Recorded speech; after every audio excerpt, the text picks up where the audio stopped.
find interesting and thought-provoking and ultimately useful as you try to figure out your shoppers and how they're making those decisions that affect you so much. Now, in case you're not familiar with Saatchi & Saatchi X, let me just tell you really quickly that we are a full-service strategic shopper marketing agency, and we have 17 offices around the world, and we specialize in using deep shopper insights to create retail strategies and experiences that turn shoppers into buyers. Now, I'd like to start this morning out with an activity. And don't worry, I won't make you work too hard on a Sunday morning. This is a pretty easy one. But I'd like you to take out a pen and paper if you have one. Now, if you don't have one, you can do this in your head. But if you do, it'd be great if you could just take those out. Any piece of paper will do. What I'd like you to do is to imagine that immediately after this presentation, you're going to head to the grocery store.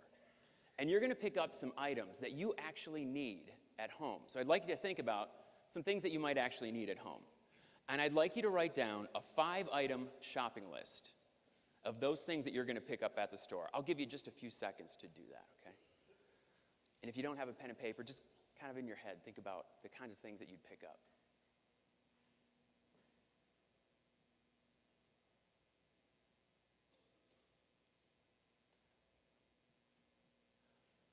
All right, looks like people are finishing up. Okay. Let's take a look at those shopping lists.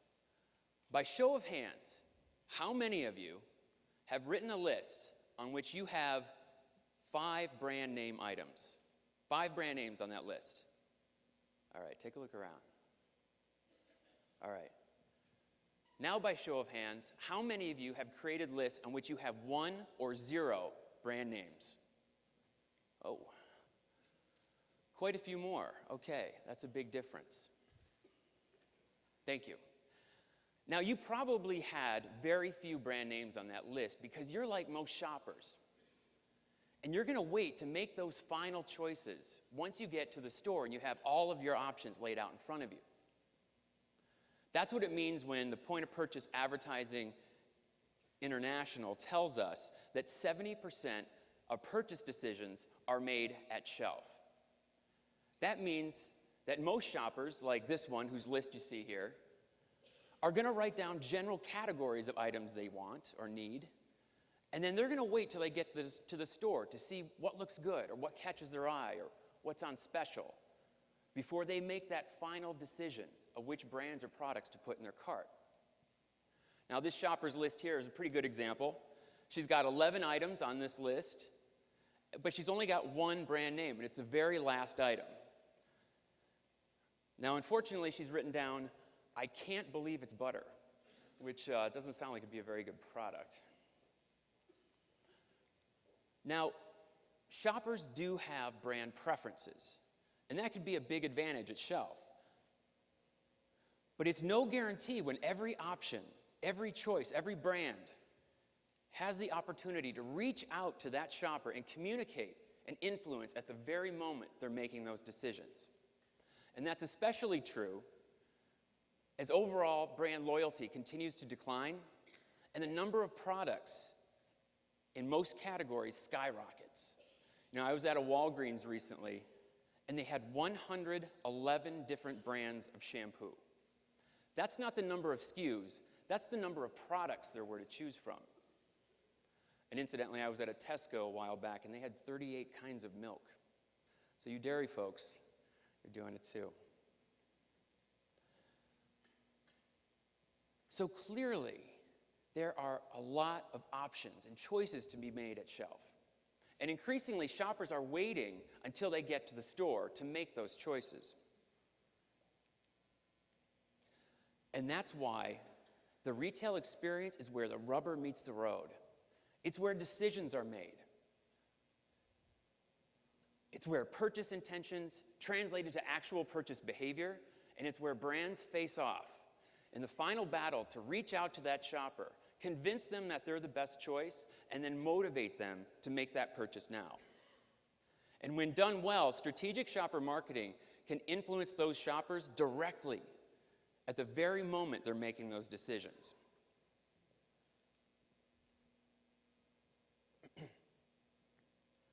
But it's not going to be easy. Now, in the typical TV spot, you've got about 30 seconds to lay out your case, convince your shopper, establish your benefits. But in the store, you don't have that kind of luxury. The amount of time that a shopper will spend with any communication vehicle at shelf is minuscule. On average, it's about 3 seconds. Now, what can you possibly communicate that's going to make any difference in 3 seconds? Well, actually quite a lot. Let's take a look. Flavius, you have angered the gods. And what of the Senate, Minimus? Okay, what? I don't get it. Who's who? Okay, sit down. When establishing your character in a short film, it's got to be quick, like this. Go again. Flavius, ow! See that? Huh? Good guy, bad guy. 2 seconds.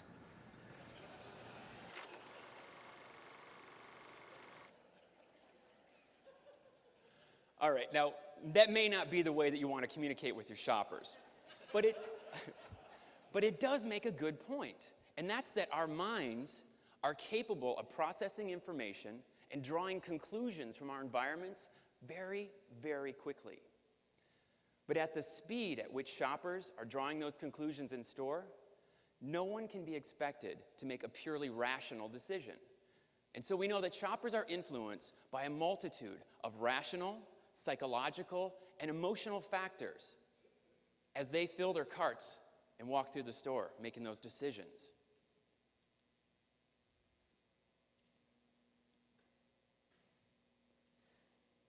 Let's see if we can get this. There we go. Here's just a partial list of some of the factors that can influence your shopper as they make those decisions. And somehow, in the midst of all this, you've got just 3 seconds to convince her to buy your product or try something new or add another item to her cart. Now, communicating and getting through to her under these circumstances is no easy task. And there's no room for error. There's just not time for it. And so every communication, every image, every word has to hit its mark, or else your shopper could walk away without making a purchase at all. Or worse yet, they're going to walk away with your competitor's product because they did hit their mark. And this is where an understanding of the psychology of your shopper can really make a big difference. You see, shopper psychology offers a deep and empathic understanding of your shopper. And now I know that empathy is sometimes called a soft skill, sometimes considered maybe a little more appropriate for HR departments. But the fact is, the better you know your shopper, the more intimately you understand her world, her needs, and her motivations, the better able you'll be to meet those needs and create retail experiences that guide and influence her behavior. Now, shopping is a holistic experience in which perceptions, emotions, cognitions all interact to drive shopping behavior. And so understanding your shopper well enough to influence her behavior means having an understanding of how these processes work and how they relate to each other. And shopper psychology specializes in the examination of these processes. Now, incidentally, this is a model that we use at Saatchi and Saatchi X to help guide our examination of how these processes work to drive that shopping experience. And our shopping cycle model helps us examine a shopping trip from the very moment that a shopper is prompted to think about making a purchase, through her planning of the trip, the selection process, and then the evaluation of that trip afterwards. Now you see, purchase decisions and purchase behavior does not happen in a vacuum. It's influenced by a multitude of factors both inside the store and outside. And so this shopping cycle model, as well as the definition of shopper psychology, transcends that in-store experience. And so when you put it all together, shopper psychology is the study of the relationships between the perceptions, the cognitions, the emotions, and the behaviors of shoppers when planning, executing, and evaluating shopping experiences. And as a shopper psychologist, it's my role to apply the principles of psychology to the understanding of shoppers to help brands and retailers connect with them and guide and influence their behavior. At the end of the day, shopper psychology, it asks the question why, and its primary function is to understand the world from the point of view of the shopper. It seeks to understand and explain shopping behavior, not just describe it. Sure, I'm interested in what's in her basket, but I'm a heck of a lot more interested in how it got there in the first place and why she chose one brand or retailer over another. Because when you understand the root causes of her behavior, of that context that drives her decision-making, you can create retail experiences that satisfy and delight your shoppers while influencing them and guiding them to find the right products for their needs.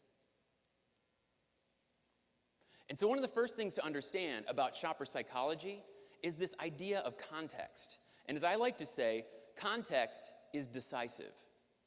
And what that means is that the environment or the circumstances in which something exists will have a big impact on how we perceive it, how we understand it, and how we respond to it. Let me give you an example. By itself, it's hard to imagine what this word could possibly mean. Without the right context around it, it's really just a jumble of letters. Doesn't make much sense.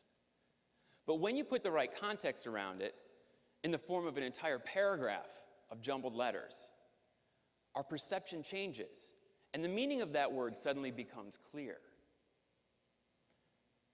Now, in very much the same way, we use context every day to bring meaning to the world around us and to inform our reaction to it, even when we shop.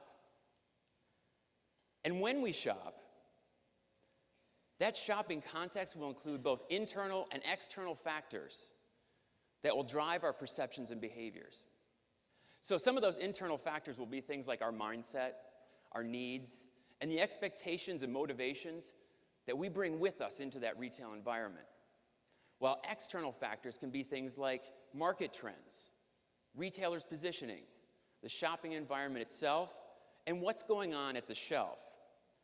And when it comes to context, that context will determine whether your message gets through and whether shoppers see it, understand it, like it, and how they respond to it. Let me give you an example.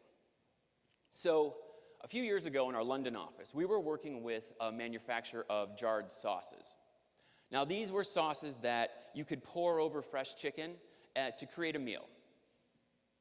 And the brand positioned themselves as a quick, easy, and convenient way to make dinner for your family. You just pop open the top, pour the sauce over the chicken, put it in the oven, and in about 45 minutes, you had a hot meal. Well, unfortunately, their sales have been lagging for a while, and they hired us to figure out why that had happened. And when we actually went out in the stores and started talking to shoppers who were looking for convenient meal solutions, we found our answer. You see, in this day and age, as our lives get busier and more hectic, and as newer and faster products are developed to help us meet those needs, our perceptions of convenience are changing, shifting the context in which these products exist. And so, opening up the jar, pouring it over the chicken, putting it in the oven, and waiting 45 minutes, that's no longer considered convenient. To a lot of people, that's cooking.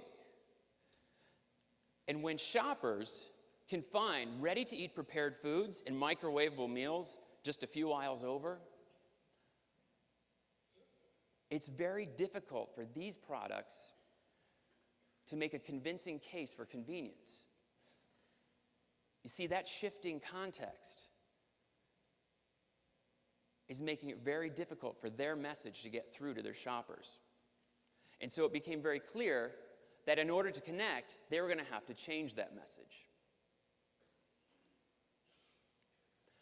Another example is, I read a study a few weeks ago, and it was called Men Buy, Women Shop.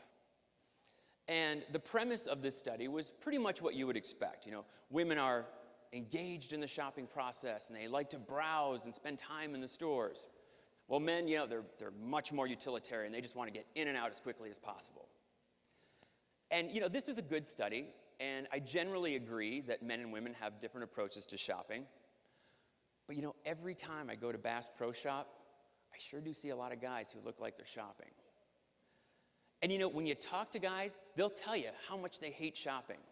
But in the very next breath, they'll tell you how much they like to research flat-screen TVs at Best Buy.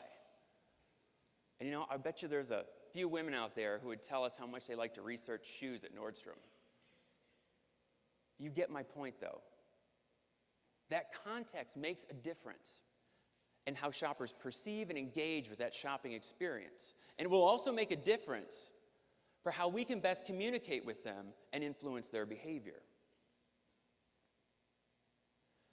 Now, when it comes to context, one of the first things to understand is this shopper mindset itself. Because the characteristics of this mindset will have a big impact on your ability to communicate with your shoppers, connect with them, and influence their behavior. Now, shopper mode is very different than consumer mode. I like to think of shoppers as a subset of consumers, in that shoppers are consumers with a need or a desire to buy.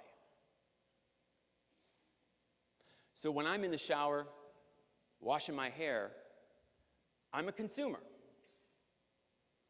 But as soon as I start to notice that shampoo bottle is getting a little empty, I start to transition into that shopper mentality. And I start to ask myself all sorts of questions. Like, what do I need?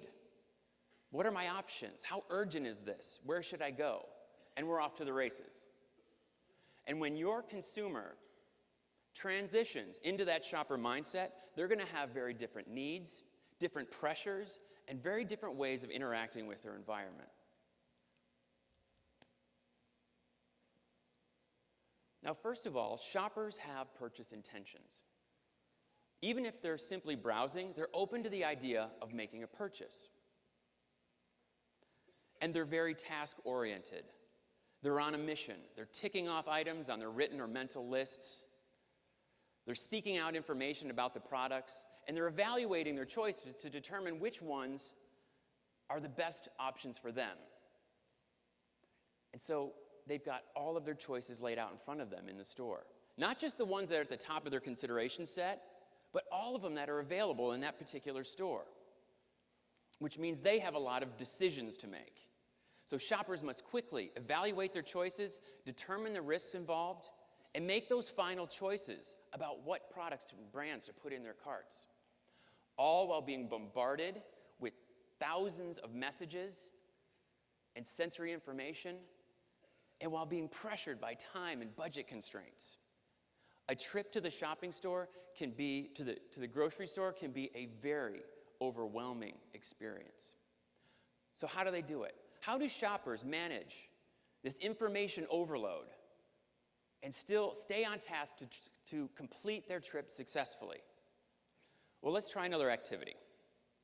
This one's really simple.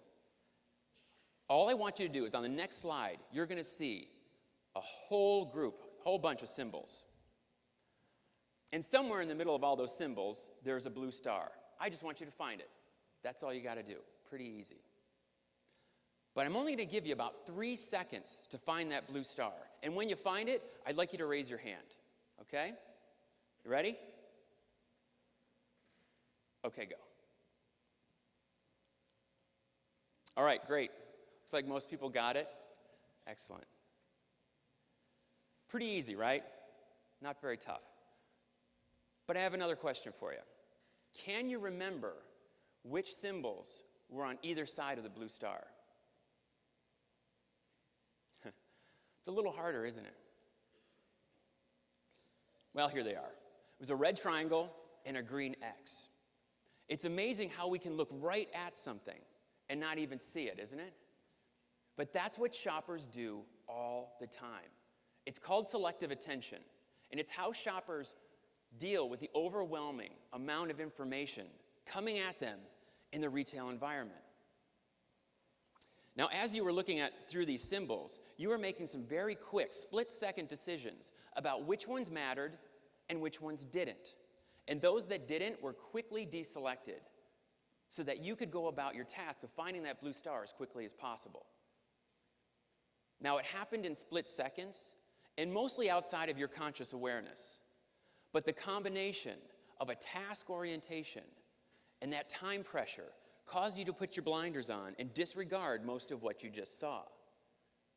Well, that's what shoppers do over and over again as they make their way through the aisles and fill up their shopping baskets. And that's why deselection is your most dangerous barrier at shelf. You see, deselection is that split-second process, like you just experienced, in which shoppers quickly narrow the choices in an overwhelming category down to just a select few that they deem relevant enough for further evaluation. And when your brand or your message is deselected, you've lost any opportunity to communicate with that shopper and influence their decision. The game's over before it's even begun, and you didn't even get to play. Now, me, for example, I don't drink decaffeinated coffee. And so when I walk into the coffee aisle, any packages that are green are automatically deselected. I don't even really have to think about it. It just happens automatically because I know that in the coffee category, green usually means decaffeinated. And I don't have to waste any time evaluating those products. So they're automatically deselected. Now, if a coffee company introduced a new regular coffee product in a green package, they'd probably have a very difficult time getting through to me.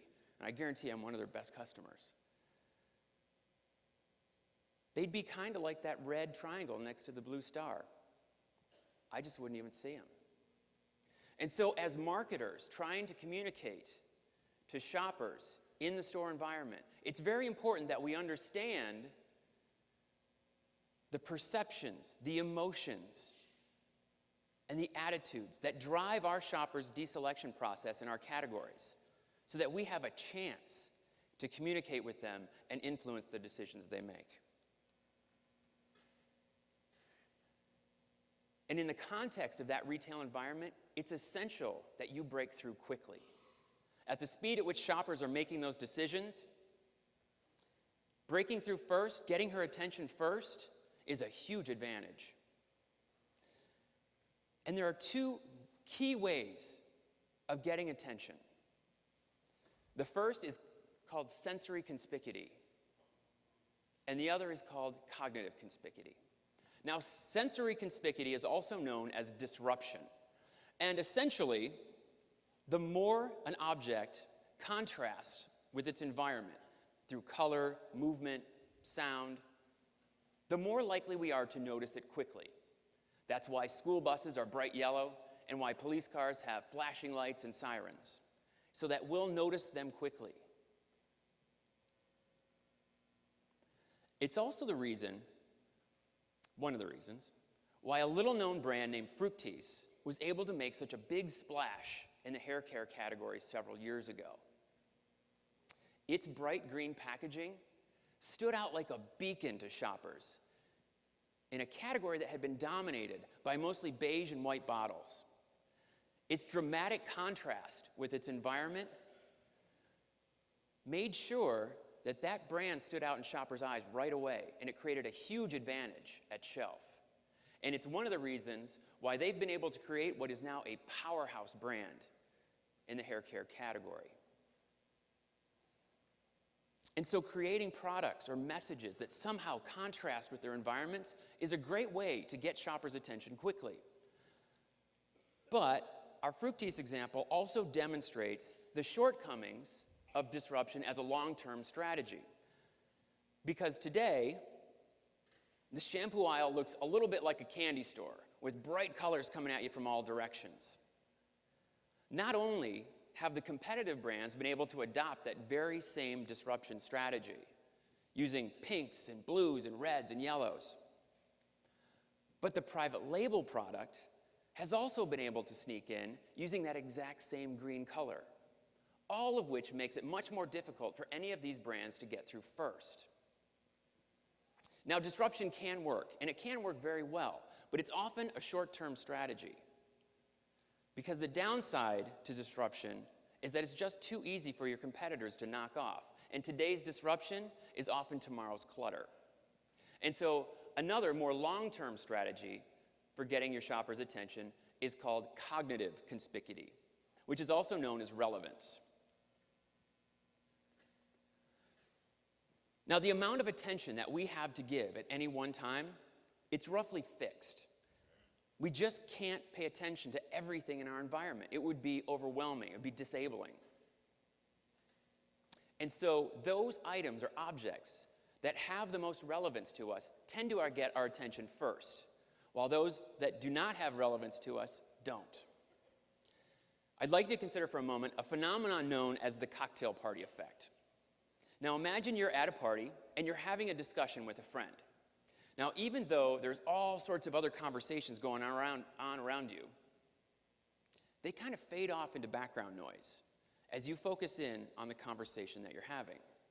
You don't have to put a lot of effort into it or really think about it all that much. It just happens kind of automatically as you focus on that discussion. Now imagine that someone nearby says your name in their conversation. Suddenly your ears perk up. That's likely to get your attention because a person's own name tends to be very relevant and meaningful to them. And that relevance is able to break through.